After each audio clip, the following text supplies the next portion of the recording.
The General Play Scores report on the WHS platform is the most valuable report you can run.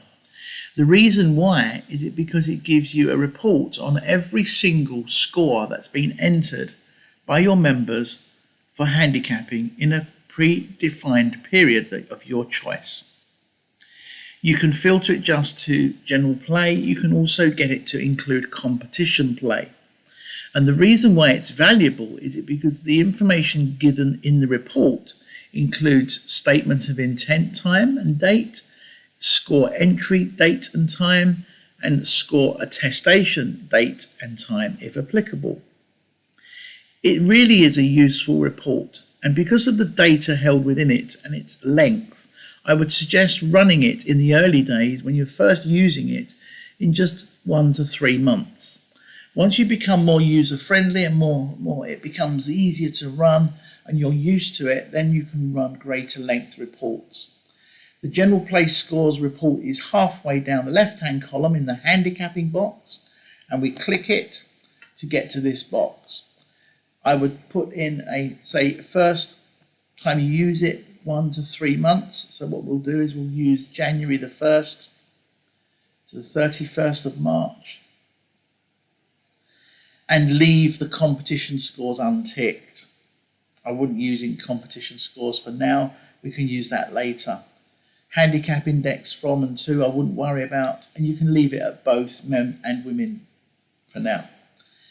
I would not export it to CSV first. I would use a preview just to see what's on it. So we click preview and up comes the report. The report is very simple to read. It has a great deal of information, and at this point you'll see that some of the report is got white gaps, and this is where the scores have been entered using the club software. At this point I would add a little caveat to say I would give you the best advice I could possibly give, and that is encourage your members to use the MyEG Golf app for using general play scores. For competition scores, it's fine to use the competition software, but wherever possible, they're entering a general play score, encourage them to use the MyEG app on their mobile device. And the reason is as follows. It gives you so much more detail after the event. As you can see, the first line on the report was submitted via the England Golf app, and it says yes. And the whole of the complete row is full of data. The next one, line 2, was used by the club software, and there are gaps. So I would encourage your members to use the My England Golf app for general play rounds wherever they possibly can, so you will have more data. That's the first thing I would say about this report. What I'd also say is once you've exported it, and we'll export it now, it will give you so much more functionality, but because of the size of the report, that's why we're only going on a small date period. So once we've opened the report in front of us in a CSV file, which is here, you'll need to now start to make the columns a little bit wider so you can see the data concerned. So the play dates, the statement of intent, times and dates, and so on. Just make them a little bit bigger so you can see what's going on.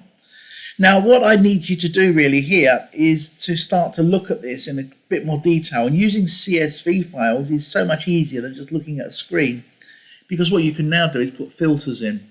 You can put calculations in and columns in to give you the ability to see what rounds are shorter than others, because this will give you the ability to see how long it's taking for your members to play a round of golf between the statement of intent and the score entry.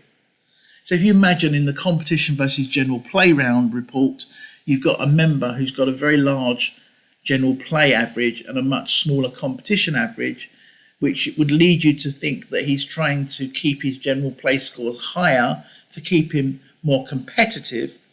You can look at the general play report to see how long it's taken them to play a general play round. Because a general play round should be, for 18 holes, 3.5 to 4 hours as an absolute minimum. And for 18 holes, probably an hour and 45 minutes to 2 hours maybe for 9 holes. Yes, I know it's possible in extremes, in a buggy on person on their own to get round in an hour, hour and a quarter. But that's not a submission score for handicapping. It's got to be two people. It's got to be putting out, and it's got to be following the rules of handicapping. So the whole idea here is that we're looking for anomalies in the general play scores of members.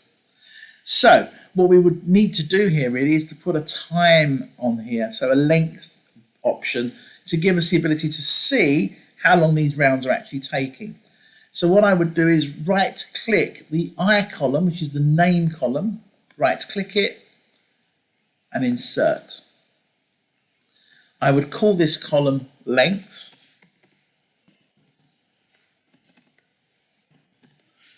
And the first thing I would do is put an auto sum in to work out the length of time between, we're just working on the first one for now, an auto sum of the length of time between the score submission time and the score download time, or the statement of intent. And there we have it, 1 hour and 4 minutes for 9 holes. Now we want to bring this formula that we've just put in for the whole file so we can see it for everybody. So the way we do that, and again, if you struggle with Excel, just go to your office, your admin office, they'll help you. Or if you save the Excel file, get it to the county office and they can send it to me and I'll gladly help you. Hover over the bottom right hand corner of the cell, click your left mouse button and drag all the way down. I appreciate on a Mac that might be slightly different, but we're talking about Windows laptops here. Drag it all the way down to the bottom. I will back up again if you go a bit too far. Let go, and that will fill that particular column in with times wherever it possibly can. So now what we want to do to make our life even easier is to sort the whole folder on this column. So all of the times are all together. Because right now there's one here, there's one here, there's one down here. Some are zeros. So we go to the top left. Remember this functionality at the top left of Excel? The very top left, we click there and we click data, sort. And we're sorting by column I, which is length there. And we're going smallest to largest. Of course, it brings in all the asterisks first, so we want to scroll down first of all until we get to some data that we can work with. We're not interested in those with asterisks, we're not interested in those with zeros, we're only interested in the ones from here down, so we can just delete those if we want to. So we've got something easy to work with. And here we go. So, as you can see, we've got 24th of February, 4:23 in the afternoon. An 18-hole round was started. The first thing I'd say is, what was the time? What was the daylight situation at that time? 16:23 on the 24th of February. It's worth having a check to see what the sunset time was on that day. But the 18-hole round was submitted on, or the statement of intent was on one day, and the score intent and the submission date was a 24-hour period later. So it's very important to understand here, why has the member put a statement of intent in at 4:25 in the afternoon and the score's been entered the day after? Did that round actually take place? Did it take place earlier in the day? If so, why is a statement of intent going in later in the evening? This one here, 27th of March, 9:46. This was the statement of intent. 27th of March, 10:50 was the time that it was actually entered, and that was only 1 hour and 4 minutes. That's the one we saw earlier. That was user guides. User guides appears once or twice on our report. Sevi Baller, 25th of March, 2018. This is at 8:20 in the evening. The score was submitted at 21:43. Now, I would strongly suggest that we check the daylight hours of that. If this was June and July, yes, we can probably look at that being a reasonable time. Still lots of daylight left, a couple of 3 hours left of daylight, but not in March. And March 21:43, just an hour and 25 minutes later, the 9-hole score was submitted. So again, I would look at all of these and I would look at all of them very carefully to see what members have general play rounds that need to be checked up on. So the time here gives you a good steer in the first instance. So for example, this one here, the 5th of February at 3:25 in the afternoon. In February, early February, what time is it getting dark? It's probably 5:30, 6 o'clock maybe. So again, this is possible, but is it possible to play 18 holes in 2 hours and 5 minutes? Because that's what this is telling us. So again, you've now got data that you can go back to a member with and say, do you know and understand the rules of handicapping for putting scores in? Yes. Okay. Can you tell me what happened on the 5th of February? And you've got the data in front of you. So it gives you the ability to run the reports, to view them first of all, then run them on Excel and put little filters in to help you.